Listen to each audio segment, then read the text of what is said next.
Coordinator, welcome back to another tech video. Today we have the iPod Touch 7th generation first impressions. So you'll see if this is worth buying and what it does. Happened. Basically, I use it, for now I just use it for music and music videos while my phone was for everything else. It's actually pretty decent little thingy to use this on. Is this worth buying?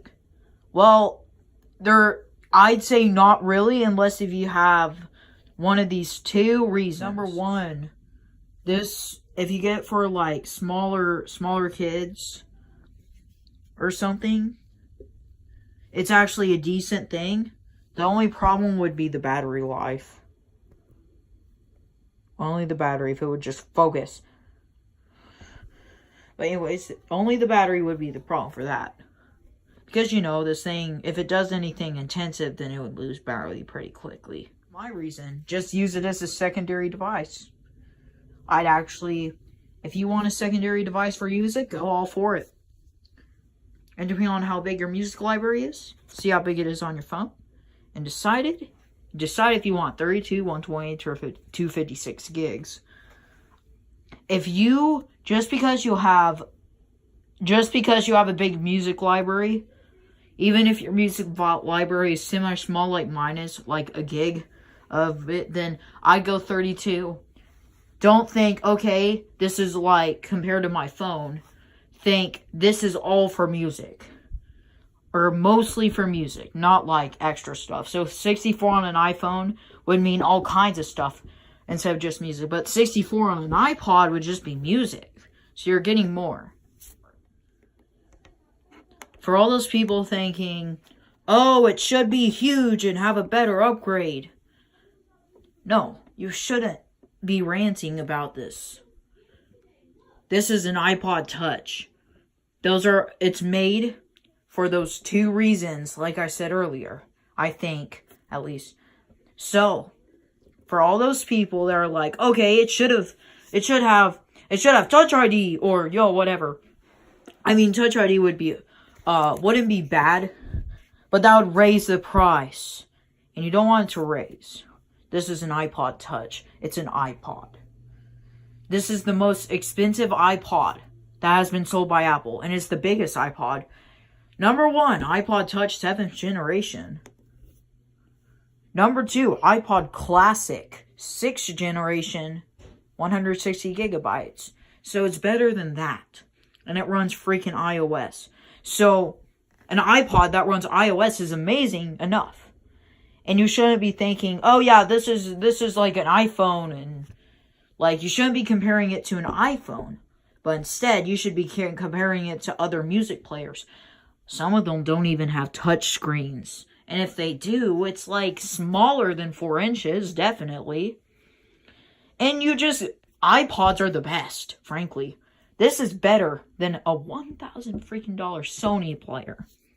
If you buy that over this, like, the only reason is that you're not Apple. You're not on Apple. But this thing is the best music player ever. It is. It's true.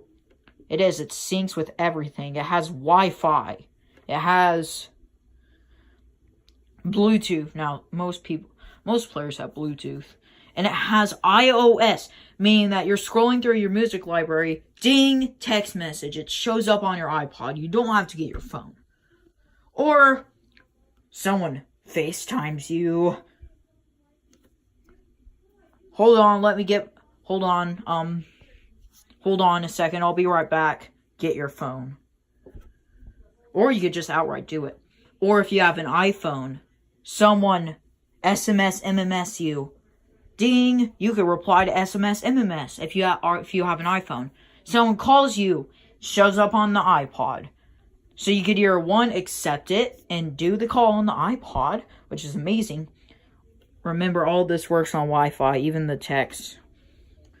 But this is the best music player in the world, guys. Don't think, okay, it's the worst Apple product ever.